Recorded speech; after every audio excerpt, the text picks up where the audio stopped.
Hi, sapatat kumyoy. What I just said in people's languages. It's great to see you again today.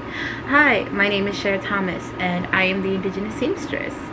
So what I want to talk to y'all about today is allyship. Now, I posted on my community tab recently something about how this woman was pretending to be African American, or I believe Afro-Cubano or Afro-Caribbean, of Afro-Caribbean descent. However, she was actually a Jewish woman and actually came clean about her transracial issues. And I understand that this is the second case that I've seen recently of something of similar ilk. Recently, a woman who was, I guess in the academic world, pretended to be an indigenous woman who was bisexual and a science professor at Arizona State University, which, by the way, is where I went to college. And so when I heard all of this mess, it was wild. Okay, so can we take a side step and just kind of talk about this for half a second? All right, number one. So okay, Hopi, she pretended to be Hopi. So the Hopi is a very small tribe, and on another note, like, everybody knows each other, everybody knows everybody's business. Every mesa knows the business of the people who are descended from that mesa. Like, everybody knows everybody. It's like living in the tiniest of towns. And so when people were like, who is this professor, and we're like, nobody's ever heard of her, nobody knows anything about these things. And so, I mean, that was like the crosshairs of, I mean, you want to talk about marginalized, like the catfish, meaning the person behind the fake profile, was really trying to double down on her oppression.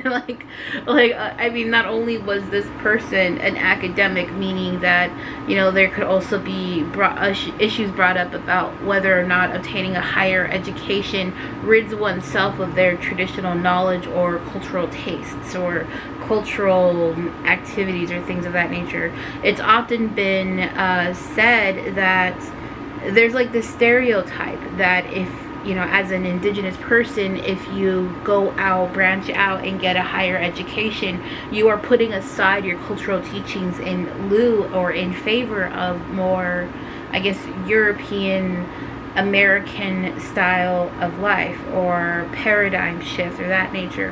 And so that also brings up its own I guess its own issues within the indigenous community. And then so there was that layer of marginalization that this woman was acquiring or pretending to who lied her way into.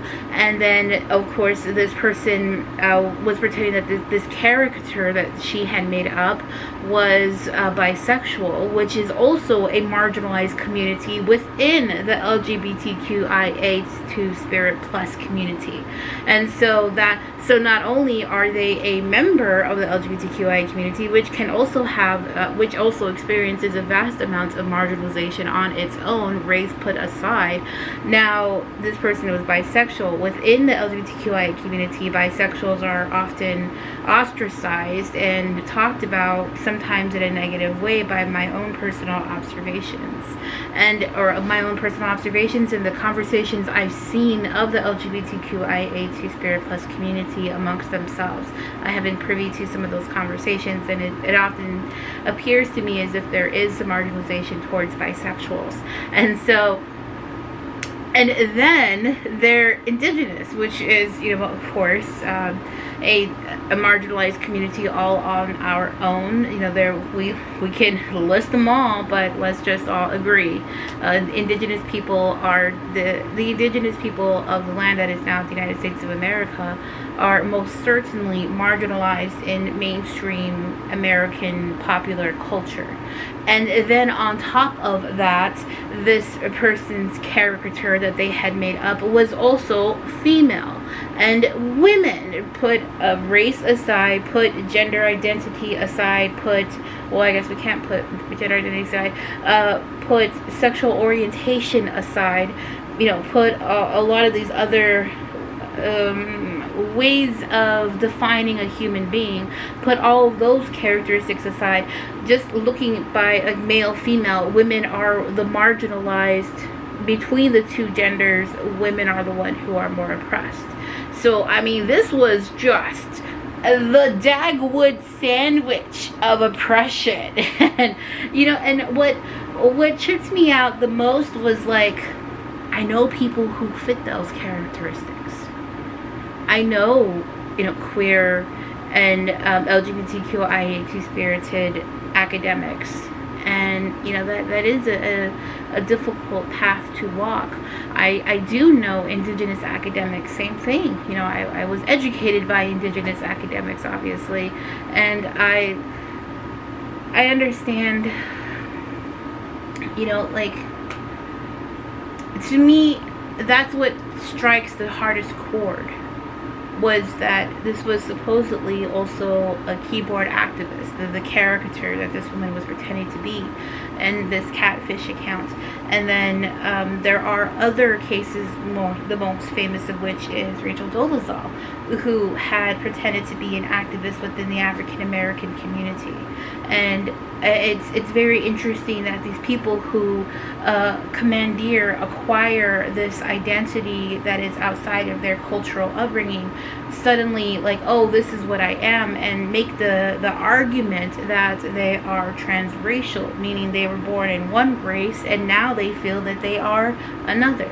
However, the case with the woman on Twitter, with the Indigenous bisexual academic at Arizona State University, that was more of a catfishing. Like, that was more about attention getting. That was more than actual serious activism. Although, of course, this account would speak out about Indigenous and queer-related politics and punditry from that perspective, which was false, because this person doesn't come from that background. This person didn't know the contemporary Indigenous experience.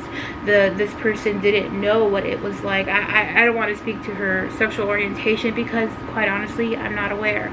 So there was different parts, and I also believe this person was not an academic. You know, I could be misspoken on that part. But what I noticed, this is what I noticed of the common threads. And then now this woman pretending to be an Afro-Caribbean woman, activist also. Why y'all gotta step in activism? Like, I mean, shouldn't you just steal that cultural identity and then just go live quietly? Like, why must you be loud? And it's like, why must you jump into that conversation? I also think, I kind of think that people who do that seriously want a sense of belonging. And I also feel like I want to look at their parents when I think and dwell upon this idea, like, how did this happen? Why does this happen? When I ask that question out loud, what comes to me is that they want to belong, and they want to belong in a very lazy way, and not by a proper way of doing so. I want to talk about the proper way to do this.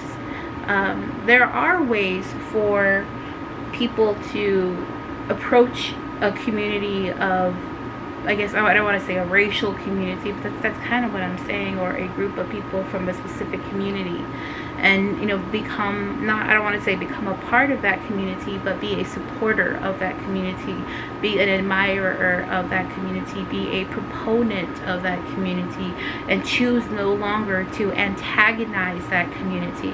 Instead, you're just going to put the knife down and let that community rock, and let that community do what it wants to do. Give that community props when they get things right, and run in and help them out when things go wrong. That is the whole point. You know, that is how you as an outsider can support other communities. You know, half the time just cheering them on is good enough. And I feel like a lot of allies forget the part of allyship because of one really interesting part that I think nobody is really talking about, and that is the conversation about individualism versus collectivism.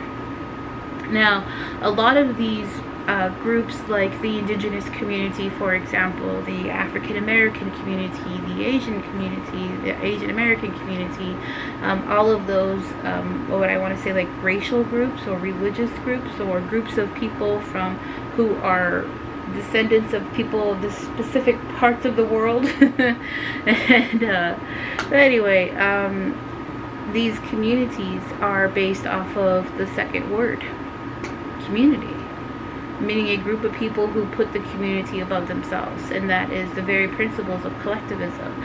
Collectivism, in my opinion, is what needs to be spread into the world. Like, in my opinion, collectivism can save the world. Just like how people keep saying, no, the world is dying, the world's coming to an end, the world is all screwed up and blah, blah, blah. And yes, it is in very many ways. However, when you hit rock bottom, you get to decide the plateau.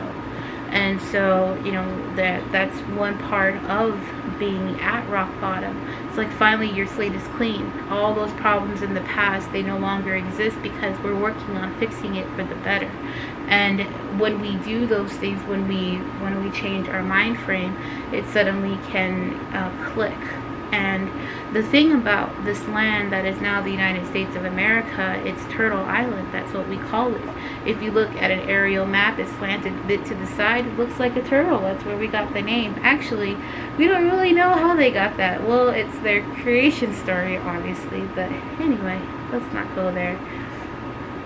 It's Turtle Island, and this land is the reason why this land is called the land of opportunity. Has a lot to do with the governmental structure of the founders of the government of the United States of America, but it also has to do with the land itself.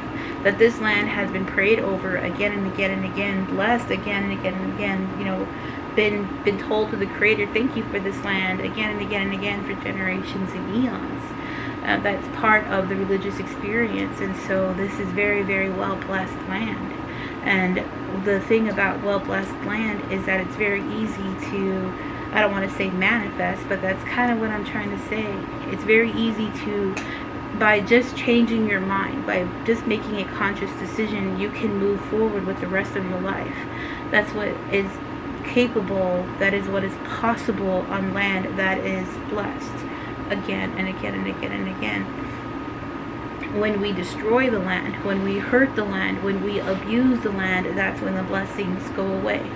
And so when people live on these negative places of land, these negative spaces of land, this, hurt places of land, land that was not prayed over, land that was not blessed, or land that was blessed and then it got hurt, it got destroyed, it got messed up, it got whatever, something blemished, something hurted, something destructive happened on that land, whether it was a massacre, whether it was a bomb, whether it was what have you, even sometimes they say that, like, even natural acts of God or acts of man that are horrendous and horrific and definitely live in our days of infamy. So when those things happen, that land is no longer blessed, and so that's how bad things can happen. And it's up to the contemporary indigenous people to go to those spaces and to bless it yet again. What I want to say is the best example I can give is in the city of Phoenix and at the Indian boarding school. Boarding school was a place of a horrible, horrible, horrible place, and a lot of children were hurt and suffering there. And then the city of Phoenix, through their allyship with indigenous communities, decided to change, made a conscious decision, we're not going to do those things anymore. And so the Indian school isn't changed itself. It actually became a welcoming place where indigenous culture became revitalized towards the end of the time of the ending days of the Phoenix Indian School.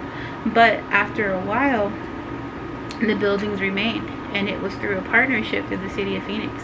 The city of Phoenix decided they were going to be good to us now. they were going to be, they were going to be better. And so things got better, and we were able to maintain and preserve some of those buildings. We opened a museum. There's like a little museum, little center there. I've been to a few meetings in that space. There's like a little tiny museum there, and they have the boarding school experience at the Hurt Museum in Phoenix, in downtown Phoenix. And we have all of these different experiences now. And now Indigenous people are welcomed there, and it became a park, and then it became the Indian School, the Steel Indian School Park. And Indigenous drum groups sometimes go out there and they sing. And sometimes people go out there and they practice their powwow, or we have Indigenous events there. We've had in the more days, we had some round dances out there. We've had rallies out there. We've had the Arizona Indian Festival out there. And then one day there were some helicopters in the air. There's two of them. I don't remember what they were watching. They were watching something, and they slammed into each other, and they fell, and they all died. And it was so bad. Everybody was just really upset. And as we started thinking, how are we going to do those things? And we talked about, like, this was horrible. All these people died, and they were on the air. I think so, yeah. And it was just awful, and the whole city was upset. And they had to recover the bodies, and they took care of them, and they said goodbye in their own way, and the whole city was upset. And I started getting calls, and they were from the singers from all over, and they were like, hey, come on, let's go, we're gonna go over there, we're gonna go pray for them. And so we blessed the land again. And ever since then, everybody that I know who goes out there, and sometimes we have to go out there and do prayers for, they'll have events. I don't know. I'm trying to think. Well, I went out there and I prayed for Dia de los Muertos. Yeah, they have the Dia de los Muertos out there. And that was a cultural event, and they invited me as an Indigenous woman to the land to go out there and talk about it. And when I was out there, I talked about the boarding school kids. I talked about the kids in the immigration camps currently, and how they correlate, because it's the military who does both of those things. It was the military who opened the Phoenix Indian School. It was the military who rounded up the first round of kids. It was the military who is taking these children from their immigrant parents now and separating them and losing them. And so, and then I said, we also need to remember those people who died here, the people in the helicopters, and we're here to say, stay in peace, it's okay. And we need to remember the children who died here too. And we need to remember, the people who live here, who love here, who laughed here, but also those who cried and died and were buried here at one time, or who fell here, literally. And we always have to remember them. And I was always told by my teachers, remember them. That was a big deal. Remember them, because it hurts a lot of people. It affects a lot of people for a while. And so that's so that land became blessed again. And that's how you do that. That's a part of stewardship. And stewardship is also a part of the common thread of all Indigenous philosophy is the idea of stewardship, and also the idea of animism. Animism is the idea that all plants have a spiritual center, a spiritual core, a spiritual significance, a spiritual, and is a spiritual being all in of itself. And I think that's how you say it in English. But what I'm trying to say is that plants are like people, and they have all these roots in their nerves, and you have to acknowledge the plants, talk to the plants, be good to the plants. That is a religious experience. Animism is a religious experience in our philosophy. That's one of our common threads. There's a few more. We'll get into them as our relationship progresses. Hey, We're still kind of in the getting to know you phase. But I'm ready to get dressed up for you though. Anyway, I'm a dork. Okay. Allyship. Allyship is about respecting those two ideas of a community, of the people first. What's good for the people is good for me.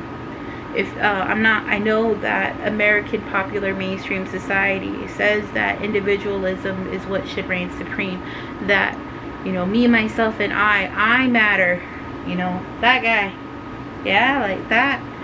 And so it's like,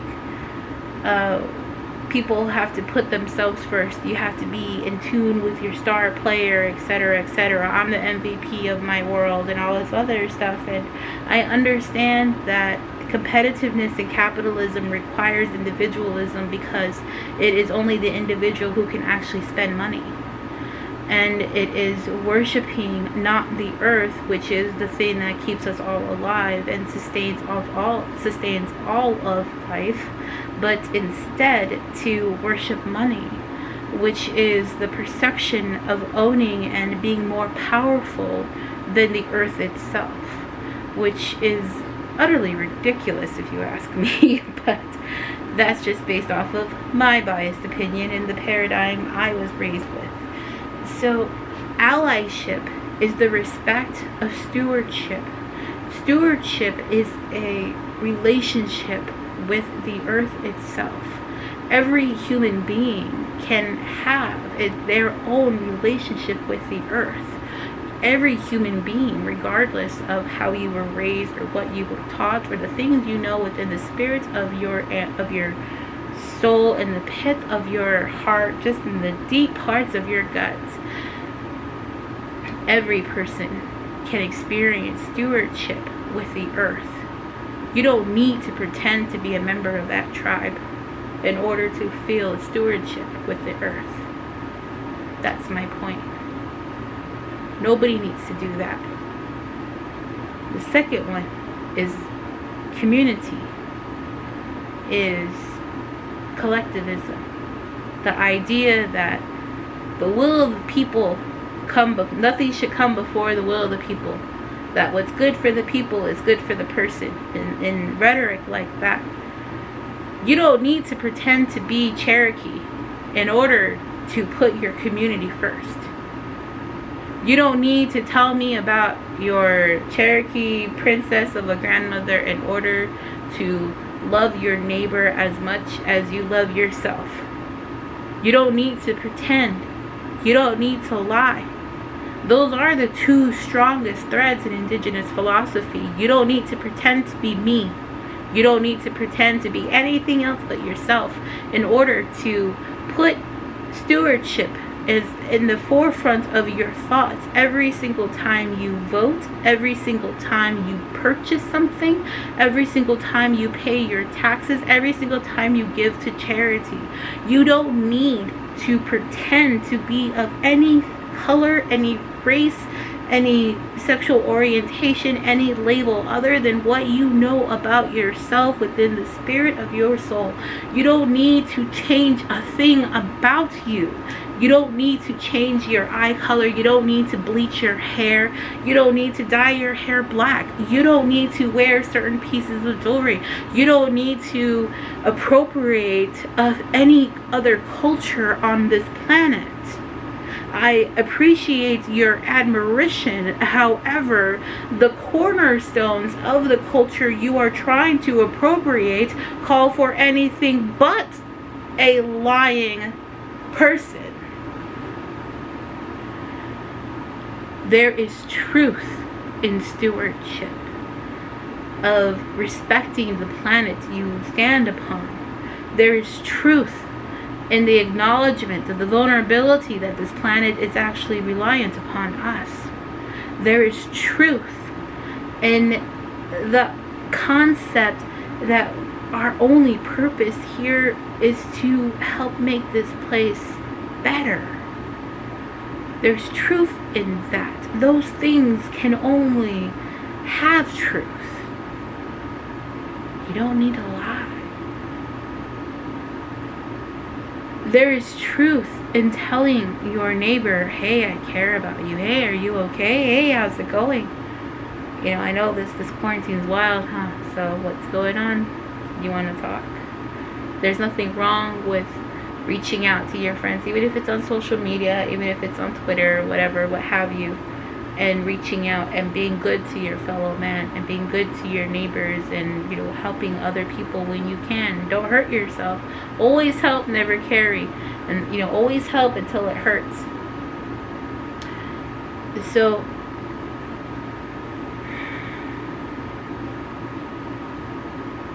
there's so much truth in that. You don't need to lie. And here's another thing, on my perspective, as an activist, as somebody who's been, you know, protest sign and marches and the whole nine. I've done all that for the past 10 years, you know, and you know what I want to say to people who are thinking about commandeering an identity, a cultural identity you don't know the inner workings or experiences of. What I want to say is that you're defeating our cause. You're setting us back, and here's why. You're setting us back by pretending to be one of us when you're not one of us, when you're just pretending. What you're doing is you're perpetuating the stereotypes you see in front of you. You're not looking at, you know, at us. What, you know, sometimes what I notice, what I have seen, what I have experienced sometimes is that when they look at us, they want validation of the stereotypes that they walk in the room with. They want, like, oh, yeah, I knew y'all were like that. Oh, I heard that before. Oh, I know. And, you know, stuff like that. And it's like, yo, you're here to validate the stereotypes you got in your head. And unfortunately, yes, I'm Raz, and I'm going to validate a couple of stereotypes, my bad. But at the same time, what I also want to say is that it's like Superman, you know, Superman and Clark Kent from, you know, that conversation from the Kill Bill movie. You know, that Clark Kent is Superman's summation or critique or presentation of what Superman, this almighty alien being, thinks of and sees and perceives in the human race. And that is the dweeb known as Clark Kent. The dweeb known as Clark Kent is Superman's idea of an internalized stereotype of what an average human man, earthling, is. And so when these people who want to pretend, who are actually of a different background entirely, pretend and acquire and ascertain a cultural identity that they were not born with, what they are actually projecting is the internal stereotypes they have of us. So they're being the dweeb Clark Kent. And you know, you ever like read Superman and be like, okay, but there's so much more to being an earthling than being mother effing Clark Kent. Although Clark Kent is hot, so what? I love a guy in glasses. Glasses are like, yes. But I digress. So as an earthling, we know that being an earthling human being is a much more dynamic experience than that what Superman presents in the humanoid presentation of Clark Kent. Clark Kent is the fake. Clark Kent is the artifice. Clark Kent is the walking stereotype. Clark Kent is just the embodiment of some dude's perception of an experience he really doesn't know much about. And so when I look at these people like the Rachel Dolezals of the world, it's like, wow, that's what you think of those people. Because that's what you're projecting. The ways you change yourself. That's what you see when you look at me. And there's a lot of hurt in that. And it can be very damaging. Because some things like lexicon, accent, whatever, you never realized were part of your stereotype.